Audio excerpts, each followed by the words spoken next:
ইমাম মাহদী আসিয়াছে ভবে, শুনেও কি তাহা শুনো না। ইমাম মাহদী আসিয়াছে ভবে, শুনেও কি তাহা শুনো না।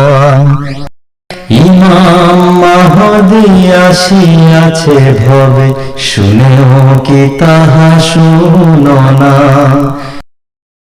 ইমাম মাহদী আসিয়াছে ভবে, শুনেও কি তাহা শুনো না। ইমাম মাহদী আসিয়াছে ভবে, শুনেও কি তাহা শুনো না। সবাইকে শ্রদ্ধা ভরে সালাম করছি।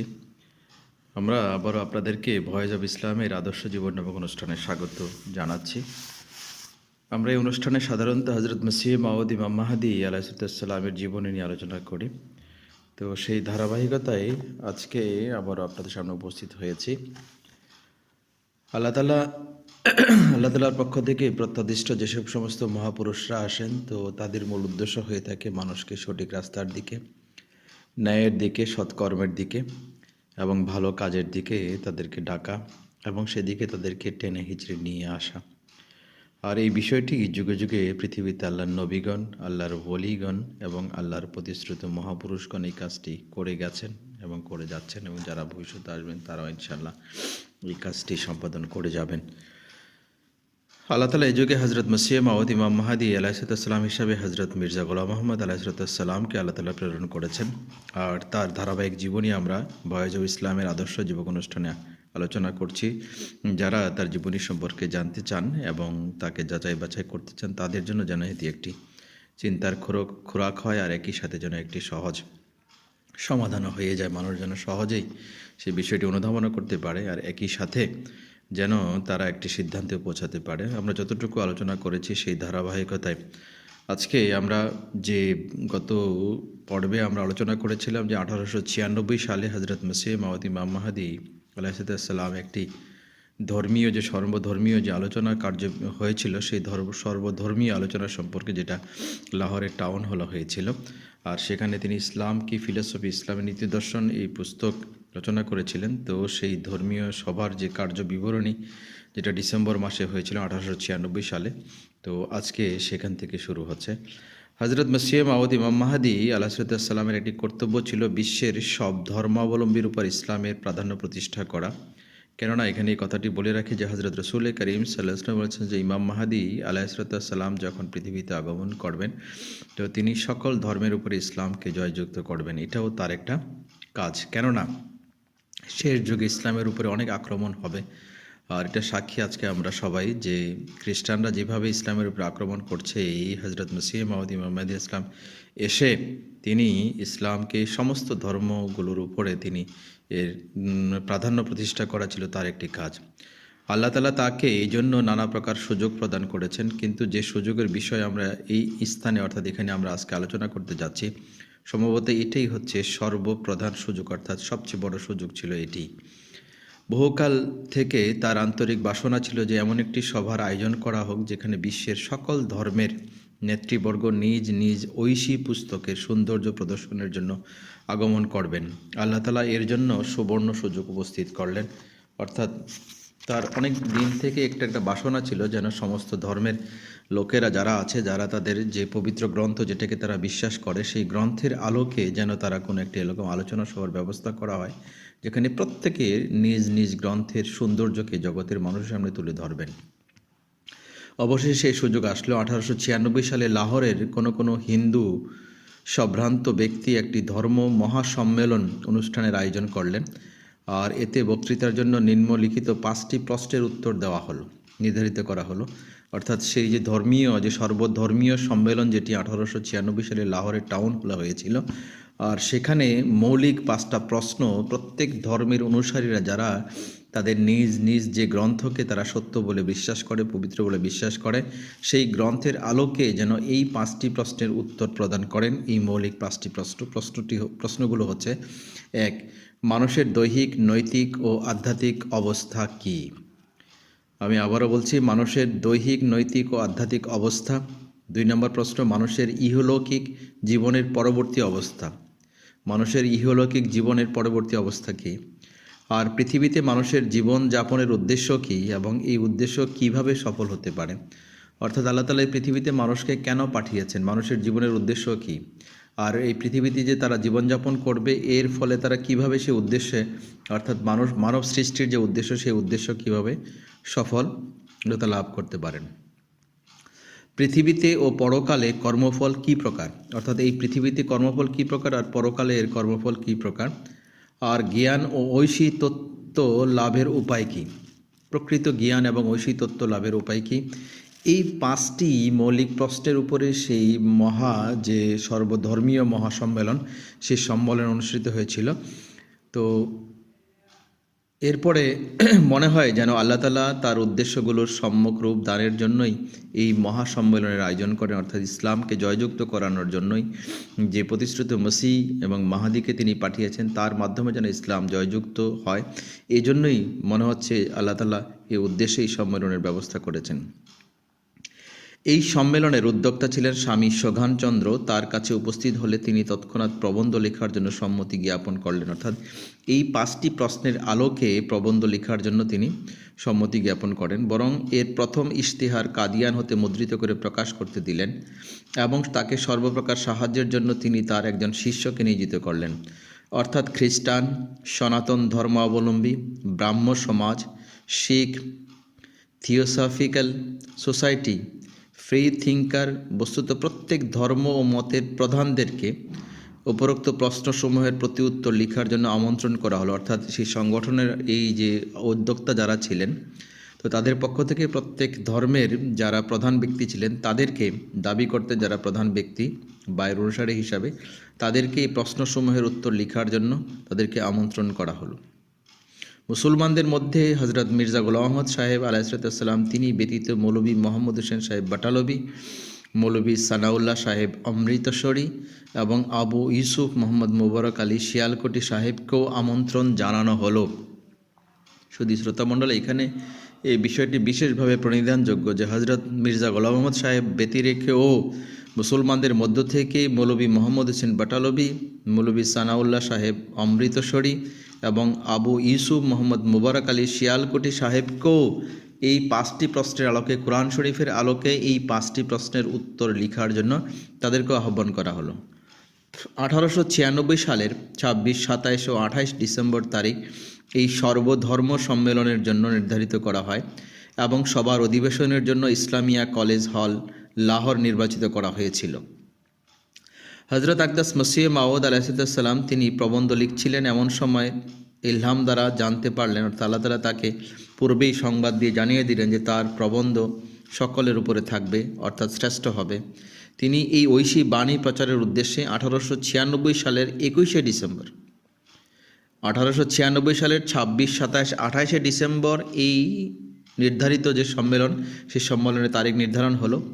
আর 1896 সালের 21শে ডিসেম্বর, অর্থাৎ সবার 5-6 দিন আগেই একটি ইশতেহার হজরত মসিহ মাউদ ইমাম মাহদী আলাইহিসসালাম তিনি প্রকাশ করেন। আর তা ছিল যে দেখুন যে এটি এই সম্মেলন অনুষ্ঠিত হওয়ার পূর্বে কে বলতে পারে, যদি আল্লাহ তাআলা কাউকে না জানিয়ে থাকেন, আল্লাহ তাআলা যদি কাউকে সুসংবাদ না দিয়ে থাকেন, তাহলে এই কথা বলার আর ধৃষ্টতা কে দেখাতে পারে বা কে এতটুকু সাহস দেখাতে পারে। তিনি তার ইশতেহারে লিখছেন 1896 সালের 21শে ডিসেম্বর তিনি যে ইশতেহার বিজ্ঞাপন দিয়েছিলেন, সেই বিজ্ঞাপনে তিনি লিখেছিলেন সেই বিজ্ঞাপনটি হুবহু আমি শুধু শ্রোতামণ্ডলীর উদ্দেশ্যে তুলে ধরছি তার ভাষায়। তিনি বলছেন যে মহাধর্ম সভা লাহোরের টাউন হলে 26, 27 ও 28 ডিসেম্বর 1896 সাল অনুষ্ঠিত হবে। তাতে এই অধমের, অর্থাৎ মির্জা গোলাম আহমদ সাহেবের একটি প্রবন্ধ কোরআন শরীফের সৌন্দর্যাবলী ও অলৌকিকতা সম্বন্ধে পঠিত হবে। প্রবন্ধটি মানুষের ক্ষমতার ঊর্ধ্বে এবং আল্লাহ তাআলার নিদর্শনগুলোর একটি নিদর্শন। তার এই বিশেষ সাহায্যে, অর্থাৎ আল্লাহ তাআলার বিশেষ সাহায্যে এটা লিখিত হয়েছে। এতে কোরআন শরীফের ওই সকল নিগুর তত্ত্বাবলী লিখিত হয়েছে যা দ্বারা সূর্যের ন্যায় উজ্জ্বল হয়ে পড়বে। বাস্তবিক তা আল্লাহ তাআলার কালাম এবং রব্বুল আলামিন বিশ্বস্রষ্টার কিতাব, যিনি এই প্রবন্ধে লিখিত 5টি প্রশ্নের জবাব আদ্যপান্ত শুনবেন, আমি নিশ্চিত রূপে বিশ্বাস করি। হযরত মির্জা সাহেব বলছেন যে কোরআন শরীফের আলোকে যে প্রবন্ধ তিনি লিখেছিলেন, বলছেন যে আমার লিখিত এই 5টি প্রশ্নের জবাব আদ্যপান্ত শুনবেন, আমি নিশ্চিত রূপে বিশ্বাস করি। এক প্রকার নতুন ঈমান তার মধ্যে সৃষ্টি হবে, এক প্রকার নতুন জ্যোতি তার মধ্যে প্রজ্বলিত করবে এবং আল্লাহ তাআলার পাক কালামের একটি সংক্ষিপ্ত সর্বাঙ্গীন তফসির তার হস্তগত হবে। অর্থাৎ কোরআন শরীফের একটি তফসির এই কিতাবে লেখা হয়েছে, অর্থাৎ এই প্রশ্নের আলোকে। আর ইসলামের মূল শিক্ষা তাই, যে 5টি প্রশ্ন, এটি ইসলামের মূল শিক্ষা। আসলে সর্বাঙ্গীন তফসির তার হস্তগত হবে। আমার এই বক্তৃতা মানুষের বৃথা বাক্য হতে পবিত্র এবং মিথ্যা আস্ফালন হতে মুক্ত। শুধু মানব জাতির সহানুভূতি আমাকে এই সময়ে এই ইশতেহার অর্থাৎ এই বিজ্ঞাপন লিখতে বাধ্য করেছে, যাতে মানুষ কোরআন শরীফের সৌন্দর্যাবলী প্রত্যক্ষ করে এবং দেখতে পারে। অর্থাৎ আমার এটি লেখার উদ্দেশ্য হচ্ছে যাতে মানুষ কোরআন শরীফের সৌন্দর্যাবলী প্রত্যক্ষ করে এবং দেখতে পারে যে আমাদের বিরুদ্ধবাদীগণ কত জুলুম করছে। তারা অন্ধকার ভালোবাসে এবং আলোকে ঘৃণা করে। আমাকে সর্বজ্ঞ আলিম খোদা ইলহাম দ্বারা সংবাদ দিয়েছেন যে এই সেই প্রবন্ধ যা সকলের উপর প্রাধান্য লাভ করবে, অর্থাৎ অন্যান্য সকল প্রবন্ধের উপর প্রাধান্য লাভ করবে এবং এতে সত্য জ্ঞান ও আধ্যাত্মিক তত্ত্বাবলীর এমন আলো আছে যা অন্যান্য জাতি উপস্থিত হলে এবং এটি আগাগোড়া শুনলে লজ্জিত হবেন। সে খ্রিস্টান হন, আর্য হন, সনাতন ধর্মাবলম্বী হন বা অন্য যিনিই হন, কখনো তার ধর্মপুস্তকের এই প্রকার সৌন্দর্য প্রদর্শন করতে পারবেন না। অর্থাৎ কেবলমাত্র ইসলাম ছাড়া, ইসলামের খোদা ছাড়া এবং ইসলামের যে গ্রন্থ কোরআন শরীফ, এটি ছাড়া অন্য যে কোনো ধর্মের লোকই হোক, সে খ্রিস্টান হোক, আর্য হোক বা সনাতন হোক, সে কখনোই তার স্বীয় ধর্মীয় গ্রন্থের কোরআন শরীফ যে সৌন্দর্য বর্ণনা করবেন, এরকম সৌন্দর্য বর্ণনা করতে পারবেন না। কারণ আল্লাহ তাআলা অভিপ্রায় করেছেন যে সেদিন এই পবিত্র কিতাবের জ্যোতির বিকাশ হবে। অর্থাৎ আল্লাহ তাআলা এটি নির্ধারণ করেছেন যে এই পবিত্র কোরআনের যে পবিত্রতা, সেটি সেদিন এর জ্যোতির যে বিকাশ, সেটি লোকদের সামনে প্রকাশিত হবে। আমি কাশফ জগতে এর সম্বন্ধে দর্শন করেছি। আমার মহলের উপর গায়েব হতে একটি থাবা দেওয়া হয়েছে এবং ওই হাত স্পর্শে এই মহল হতে এক উজ্জ্বল জ্যোতি বিকীর্ণ হয়ে চারপাশে বিস্তৃত হয়েছে। এটা তিনি বলছেন যে আমি কাশফি অবস্থা দেখেছি এবং আল্লাহ তাআলা আমাকে এটি দেখিয়েছেন। আমার হাতের উপরেও এর আলো নিপতিত হয়েছে। তখন আমার কাছে দাঁড়ানো এক ব্যক্তি উচ্চস্বরে বলল, আল্লাহু আকবার, আল্লাহু আকবার খায়বারু, আল্লাহু আকবার খায়বারু। অর্থাৎ এর তাৎপর্য এই যে এই মহল দ্বারা বোঝায় যে আমার হৃদয়, এটি জ্যোতি অবতরণের স্থান, এটি জ্যোতি অবতরণের স্থান এবং এই জ্যোতি কোরআনের তত্ত্বাবলী। অর্থাৎ এটি আসলে এই যে আলো, সেটি কোরআনের তত্ত্বাবলী ছাড়া আর কিছুই নয়। খায়বার দ্বারা তাবৎ বিকৃত ধর্মগুলোকে বোঝায়, অর্থাৎ অন্যান্য ধর্মগুলোর বিকৃতিকে বোঝায়, যাদের মধ্যে শিরক ও অসত্যের সংমিশ্রণ আছে। হয়তো মানুষকে খোদার স্থান দেওয়া হয়েছে, না হয় খোদার গুণাবলীকে তার পরম সুন্দর স্থান থেকে নিচে ফেলে দেওয়া হয়েছে। সুতরাং আমাকে বলা হয়েছে যে এই প্রবন্ধ খুব প্রচারিত হওয়ার পর অসত্য ধর্মগুলোর অসত্যতা স্পষ্ট এবং দৃষ্টিগোচর হবে এবং কোরআনের সত্যতা দিন দিন বিশ্বে বিস্তার লাভ করবে। যে পর্যন্ত এর পরিবেশ পূর্ণাকৃতি ধারণ না করে, তারপর আমি এই কাশফের অবস্থা হতে ইলহামের দিকে নিত হই এবং এই ইলহাম প্রাপ্ত হই। অর্থাৎ আল্লাহ তাআলা আমাকে এটি ইলহাম করেন যে ইন্নাল্লাহা মাআকা ইন্নাল্লাহা ইয়া কাওমু আইনা মা কুমতা। আমি ইলহামটি আরেকবার পড়ছি। ইন্নাল্লাহা মাআকা ইন্নাল্লাহা ইয়া কাওমু আইনা মা কুমতা। আল্লাহ তোমার সঙ্গে আছেন, যেখানে তুমি দাঁড়াও সেখানে আল্লাহ দণ্ডায়মান হন। এটা ঐশী সাহায্যের একটি রূপক উক্তি। এখন আমি অধিক লিখতে চাই না। অর্থাৎ এর থেকে বেশি আমি এই মুহূর্তে লিখতে চাই না, এটা অনেক বড় হয়ে যাবে। সকলকেই আমি সংবাদ দিচ্ছি যে সকলেই কিছু না কিছু ব্যয় করেও এই তত্ত্বাবলী শ্রবণার্থে অবশ্য লাহোরে সবার নির্ধারিত তারিখে উপস্থিত হবেন, এবং যাতে সকলের বিচার শক্তি এবং ইমান দ্বারা এর দ্বার লাভবান হয় যে তারা কল্পনাও করতে পারবেন না।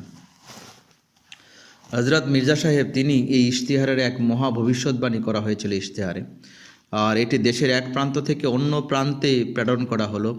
লাহোরের দরজায় দরজায় দেওয়ালে দেওয়ালে তা লাগানো হলো এবং ব্যাপকভাবে প্রচার করা হলো। তারপর যখন সবার অর্থাৎ সেই নির্ধারিত সবার তারিখ উপস্থিত হলো, তখন সমস্ত ধর্মেরই প্রতিনিধিরা সেই সভায় যোগদান করলেন। হজরত আকদাসের প্রবন্ধ পাঠের জন্য সময় 1:30 হতে 3:30 পর্যন্ত ছিল।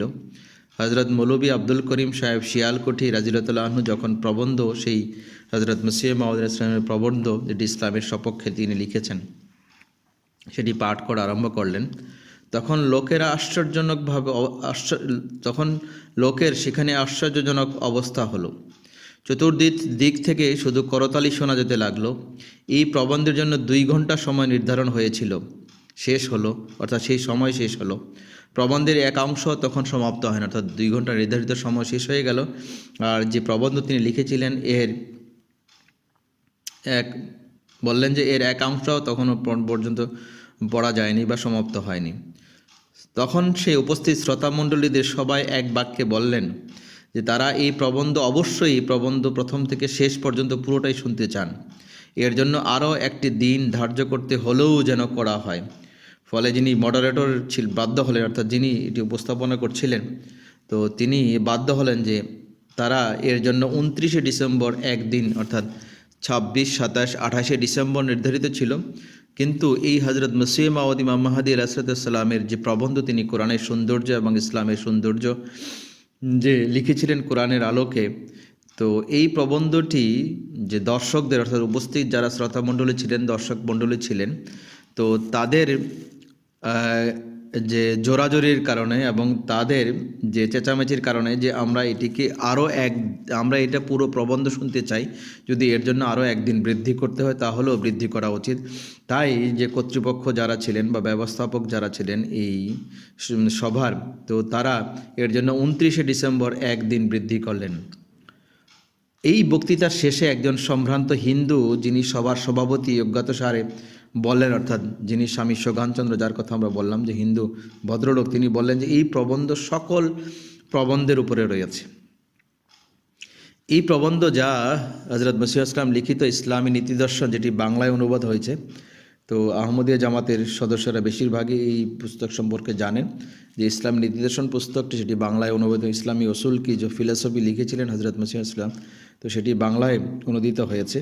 তো বলছেন যে এই প্রবন্ধ সকল প্রবন্ধের উপর রয়েছে। এটি একজন হিন্দু যিনি সভাপতি ছিলেন সবার, তার মুখ থেকে অজ্ঞাতস্বরে এই কথা বেরিয়ে আসে। লাহোরের প্রসিদ্ধ ইংরেজি পত্রিকা সিভিল অ্যান্ড মিলিটারি গ্যাজেট লিখেছিল সেদিন যে লাহোর ধর্ম মহাসম্মেলনীর অধিবেশন 1896 সালের 26, 27 ও 28শে ডিসেম্বর লাহোর ইসলামিয়া কলেজ হলে হয়েছে। এতে বিভিন্ন ধর্মের প্রতিনিধিরা নিম্নলিখিত 5টি প্রশ্নের উত্তর প্রদান করেন, যা প্রশ্নগুলো আমরা আগে পড়ে এসেছি আপনাদের সামনে। কিন্তু সকল গবেষণার মধ্যে মির্জা গোলাম আহমদ কাদিয়ানী আলাইহিসসালামের সন্দর্ভ সর্বাপেক্ষা অধিক মনোযোগ এবং আগ্রহের সাথে শোনা হয়। তিনি ইসলামের একজন অনেক বড় সমর্থক ও আলেম। ইনি এটা লিখছেন হলো লাহোরের যে সিভিল অ্যান্ড মিলিটারি গ্যাজেট যে পত্রিকা, ইংলিশ পত্রিকা, সেই ইংলিশ পত্রিকা এই রিভিউ লিখছেন। বলছেন যে মির্জা গোলাম আহমদ কাদিয়ানীর সন্দর্ভ সর্বাপেক্ষা অধিক মনোযোগ ও আগ্রহের সাথে শোনা হয়। তিনি ইসলামের একজন অনেক বড় সমর্থক ও আলেম। এই বক্তৃতা শোনার জন্য সব ধর্মাবলম্বীরাই অধিক সংখ্যায় সমবেত হন।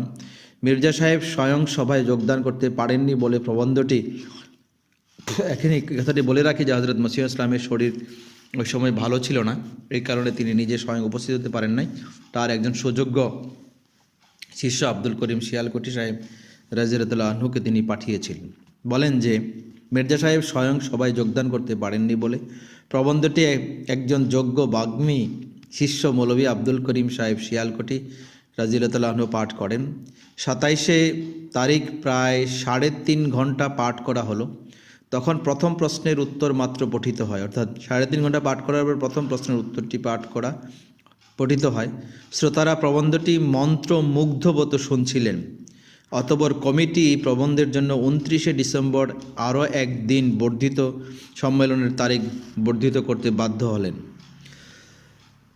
যদি আল্লাহ তাআলার সাহায্য না থাকে তাহলে কখনই মানুষ এরকম সফলতা কোনোভাবেই লাভ করতে পারে না, যেখানে সকল ধর্মের সবাই উপস্থিত ছিলেন। এই বক্তৃতা সম্বন্ধে হিন্দুদের সম্পাদিত রিপোর্ট অর্থাৎ অন্যান্য যে হিন্দু লোকেরা রয়েছেন তারা এই রিপোর্ট সম্পর্কে, এই বক্তৃতা সম্পর্কে তাদের রিভিউ কি সেটিও শুনে নিন শুধু শ্রোতামণ্ডলী। পণ্ডিত গুরুধন দাসের বক্তৃতার পর 8 ঘন্টার বিরতি ছিল, কিন্তু পরে একজন বিখ্যাত ইসলাম পক্ষ সমর্থনকারীর বক্তৃতা হওয়ার ছিল। এই জন্য অধিকাংশ আগ্রহশীল ব্যক্তিরা স্থান ত্যাগ করেননি।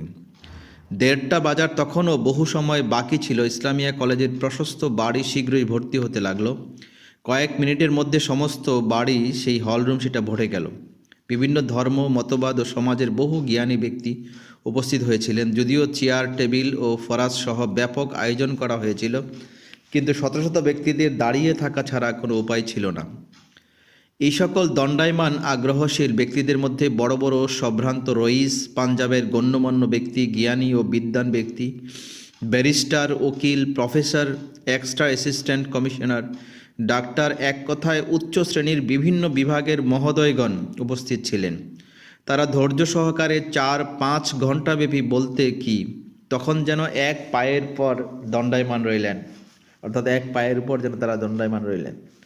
এই প্রবন্ধের জন্য যদিও কমিটির পক্ষ থেকে 2 ঘন্টা মাত্র সময় নির্ধারিত হয়েছিল, কিন্তু সভায় উপস্থিত ব্যক্তিরা, এটা হিন্দুদের যে রিভিউ তারা বলছেন, কিন্তু সভায় উপস্থিত ব্যক্তিরা এর দ্বারা এমনি মুগ্ধ হয়েছিলেন যে মডারেটর মহোদয়রা অতিশয় প্রীতি ও উৎসাহের সাথে সম্মতি প্রকাশ করলেন যে এই বক্তৃতা শেষ না হওয়া পর্যন্ত সম্মেলনের কাজ সমাপন করা হবে না।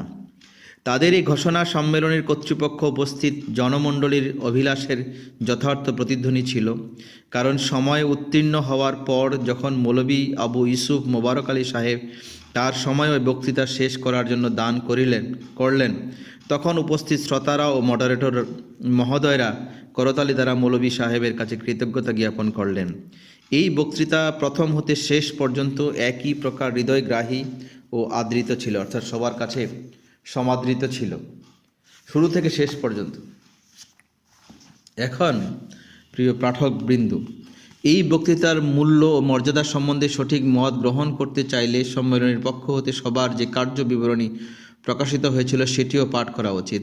তাতে প্রত্যেক ধর্মের প্রতিনিধিরই পুরোপুরো বক্তৃতা সন্নিবিষ্ট আছে। হজরত আকদাসের বক্তৃতা, হজরত মির্জা গোলাম মোহাম্মদ সাহেবের বক্তৃতা তো পৃথিবীর কয়েকটি ভাষার অনুদিত প্রকাশিত হয়েছে। উর্দুতে, যেটা আমি শুরুতে বলেছি, উর্দুতে এর নাম ইসলামী উসুল কি ফিলসফি, ইংরেজিতে philosophy of the teachings of Islam এবং আরবিতে আল খিতাবুল জলিল। নিম্নে এই সম্বন্ধে কিছু উচ্চমানের অভিমত প্রদত্ত হলো, অর্থাৎ যারা এই যে প্রবন্ধ সম্পর্কে যে মন্তব্য করেছেন সেটির কয়েকটি এখানে উপস্থাপন করছি। থিওসফিক্যাল বুক নোটস বলছেন, the best and most attractive presentation of the faith of Mohammad which we have yet come across, অর্থাৎ এটি মোহাম্মদ সাল্লাল্লাহু আলাইহি ওয়াসাল্লামের ধর্মের শ্রেষ্ঠ ও হৃদয়গ্রাহী উপস্থাপন। ইন্ডিয়ান রিভিউ বলছেন যে a very entertaining and pleasant reading, lucid, comprehensive and philosophical, evokes admiration. The book deserves to be in the hand of every Mohammedan student and also in the libraries of those who wish to know something of Mohammedan religion. অর্থাৎ এটার অনুবাদ হচ্ছে, অর্থাৎ অত্যন্ত প্রাঞ্জল, এটা Indian review বলছেন, অর্থাৎ অত্যন্ত প্রাঞ্জল, হৃদয়গ্রাহী, দার্শনিক, সর্ববিষয়ক এবং প্রশংসনীয় পুস্তকটি প্রত্যেক মুসলমান ছাত্রের হাতে এবং যারা মুহাম্মদ সাল্লাল্লাহু আলাইহি ওয়াসাল্লামের ধর্ম সম্বন্ধে কিছু জানতে ইচ্ছুক তাদের লাইব্রেরিতে রাখার মতো যোগ্য। এটা রিভিউ অফ ইন্ডিয়া, অর্থাৎ ইন্ডিয়ান রিভিউ এই কথা বলছেন।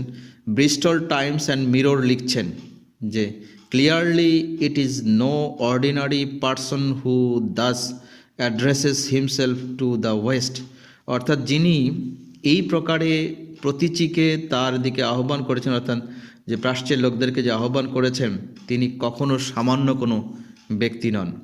একজন গয়ের আহমদী সংবাদপত্র সেবী হজরত আকদাসির এই বক্তৃতার সমালোচনা প্রসঙ্গে লিখেছেন, এই বক্তৃতাগুলোর মধ্যে সম্মেলনের প্রাণরূপে শ্রেষ্ঠ বক্তৃতা ছিল মির্জা গোলাম মোহাম্মদ কাদিয়ানীর বক্তৃতা। তা প্রসিদ্ধ সুকণ্ঠ বাগ্মী মৌলভী আব্দুল করিম সাহেব শিয়ালকোঠি অত্যন্ত সুন্দরভাবে পাঠ করেন। এই বক্তৃতা 2 দিনে সমাপ্ত হয়। 27 ডিসেম্বর প্রায় 4 ঘন্টা এবং 29 ডিসেম্বর 2 ঘন্টা, সর্বমোট 6 ঘন্টা এই বক্তৃতা সমাপ্ত হয়।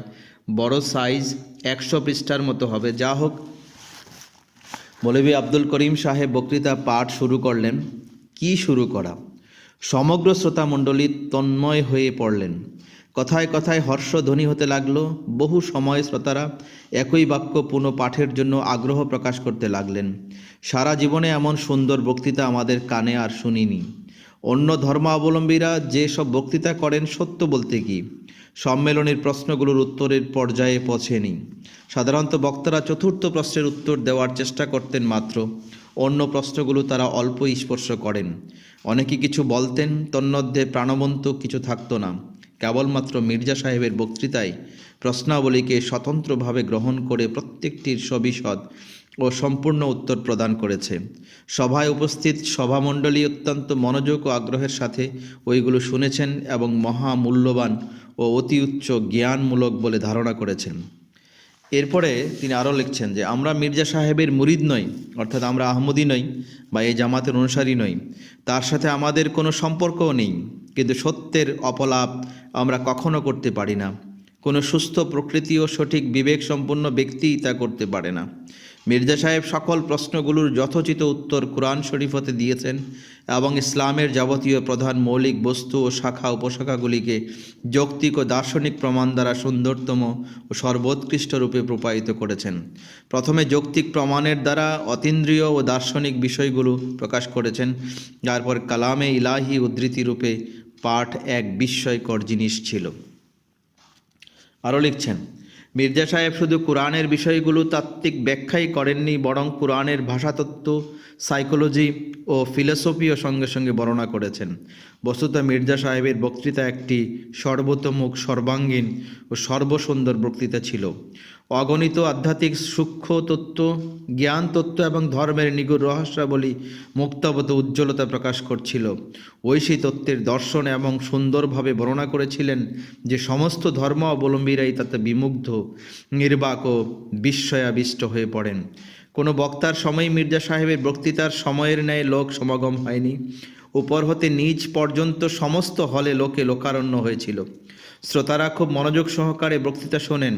মির্জা সাহেবের এবং অন্য বক্তাদের বক্তৃতার সময়ের পার্থক্য প্রকাশার্থে শুধু এইটুকু বলা যথেষ্ট যে মির্জা সাহেবের বক্তৃতার সময় মানুষ মধুমক্ষিকার মতো আপনা আপনি ছুটে আসত, কিন্তু অন্য বক্তাদের বেলায় অপ্রীত হয়ে বহু ব্যক্তি আসন ত্যাগ করে চলে যেতেন। মৌলভী মোহাম্মদ হোসেনের বক্তৃতা নেহায়েত সাধারণ মাপের ছিল। এটা বাইরের গরমদিরা বলছেন এই কথা, যারা আহমদী জামাতের সদস্য নেন, বলছেন মৌলভী মোহাম্মদ হোসেনের বক্তৃতা নেহায়েত সাধারণ ছিল। ওইসব মোল্লা সুলভ কথাই ছিল যা আমরা রোজ শুনি, তাতে কোনো অসাধারণ বিষয় ছিল না। মৌলভী সাহেবের দ্বিতীয় বক্তৃতার সময় বহু শ্রোতামণ্ডলী, অর্থাৎ মৌলভী মোহাম্মদ হোসেন বাটালভী সাহেবের দ্বিতীয় বক্তৃতার সময় বলছেন যে বহু শ্রোতা উঠে চলে গিয়েছিলেন। মৌলভী সাহেব মমদুহকে তার বক্তৃতা সমাপ্ত করার জন্য কয়েক মিনিট অতিরিক্ত সময় দেওয়া হয়নি, অর্থাৎ মৌলভী মোহাম্মদ হোসেন বাটালভীকে তার বক্তৃতা শেষ করার জন্য কোনো সময়, নির্ধারিত সময়ের বাইরে কোনো কয়েক মিনিট সময়ও দেয়নি। যা হোক, এই প্রবন্ধে ইসলামের একটি পূর্ণায় চিত্র অঙ্কিত হয়েছিল। যিনি হযরত আকদাসের পূর্ব প্রকাশিত ইশতেহারের ভবিষ্যৎবাণী সন্দর্ভ পাঠ করবেন তিনি কখনো এই কথা না বলেই পারবেন না যে তা বাস্তবিক ঐশী সাহায্যে লিখিত হয়েছিল। অর্থাৎ কেউ যদি নিরপেক্ষ দৃষ্টিকোণ থেকে এটি চিন্তা করে তাহলে এখানে আমরা শুধু কয়েকটি উদ্ধৃতি রেখেছি, যেটা বাহিরের লোক যারা আহমদিয়া মুসলিম জামাতের সাথে সম্পৃক্ত নয় এবং এর অনুসারীও নয়, তারা এই বক্তৃতা পাঠ করে, বক্তৃতা শ্রবণ করে, বক্তৃতাকে শুনে তারা তাদের এই রিভিউ অর্থাৎ তাদের প্রতিক্রিয়া ব্যক্ত করেছেন। শুধু শ্রোতামণ্ডলী আশা করি আপনাদের কাছে এই বিষয়টি স্পষ্ট হবে যে আল্লাহ তাআলা স্বয়ং নিজ হাতে হযরত মির্জা সাহেবকে এই 5টি প্রশ্নের উত্তর লেখার সামর্থ্য দান করেছিলেন, সহযোগিতা দান করেছিলেন এবং সাহায্য করেছিলেন ফেরেশতা দ্বারা। আর যে কারণে তিনি এটি লিখেছেন এবং অন্যান্য ধর্মের উপরে ইসলামের যে শ্রেষ্ঠত্ব সেটি তিনি প্রমাণ করতে সক্ষম হয়েছিলেন। আর কোরআনের সৌন্দর্য এবং হযরত রসূল করিম সাল্লাল্লাহু আলাইহি ওয়াসাল্লাম কর্তৃক আনিত পরিপূর্ণ জীবন বিধান, যেটি কিয়ামত পর্যন্ত এই পৃথিবীর সংশোধনের জন্য আল্লাহ তাআলা পাঠিয়েছেন, সেটি যে আসলেই শ্রেষ্ঠ গ্রন্থ এবং সময় উপযোগী, কিয়ামত পর্যন্ত এটা থেকে চাইলে কেউ হেদায়েত লাভ করতে পারে, এটারই বাস্তব প্রমাণ হযরত মসিহ মাউদ আলাইহিসসালাম তিনি সমস্ত ধর্মের উপরে এর শ্রেষ্ঠত্ব প্রমাণ করে দেখিয়েছেন। আল্লাহ তাআলা আমাদের সবাইকে সত্যকে বোঝার এবং তৌফিক দান করুন। ইনশাআল্লাহ পরবর্তী অনুষ্ঠান নিয়ে আবার আপনাদের সামনে উপস্থিত হব। আসসালামু আলাইকুম ওয়া রাহমাতুল্লাহি ওয়া বারাকাতুহু। আখেরি জামানায় আসিয়াছে ভাই, এই তো আখেরি জামানা, ইমাম মাহদী আসিয়াছে ভবে, শুনেও কি তাহা শুনো না। আখেরি জামানায় আসিয়াছে ভাই, এই তো আখেরি জামানা, ইমাম মাহদী আসিয়াছে ভবে, শুনেও কি তাহা শুনো না। এই তো আখেরি জামানা, 14 শতাব্দী হয়ে গেছে পার, তোমরা কি তাহা জানো না। একই রমজানে চাঁদ ও সূর্য গ্রহণ লাগিল দেখো না। পূর্ব গগনে ধূমকেতু এলো, জমি ঘন ঘন কাঁপিয়া বলিল, দিনের মাহদী আসিয়াছে ভবে, কান খুলে কেন শুনো না। এই তো আখেরি জামানা, আখেরি জামানায় আসিয়াছে ভাই, এই তো আখেরি জামানা, ইমাম মাহদী আসিয়াছে ভবে, শুনেও কি তাহা শুনো না। মরুভূমি হলো উষ্ট্র বেকার, মানুষ উড়িল আকাশে। মরুভূমি হলো উষ্ট্র বেকার, মানুষ উড়িল আকাশে। জুয়া ব্যভিচার চোরা কারবার করিতেছে লোকে হরষে। ইলাশরা নিয়ে ফাসেকের দল, দাঁত বের করে হাসে খল খল।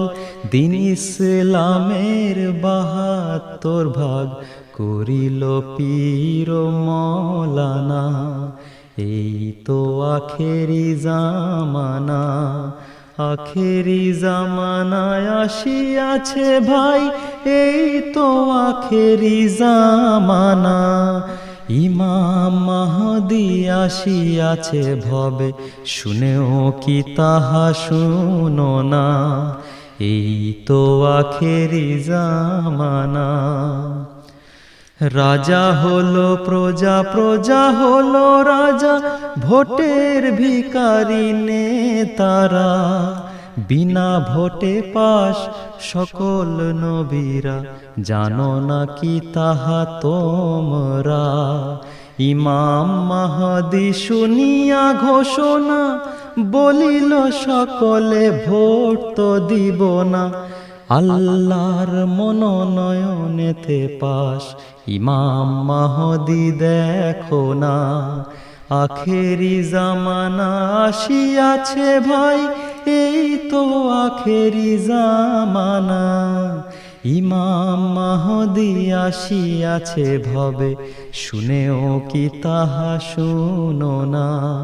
এই তো আখেরি জামানা, এই তো আখেরি জামানা।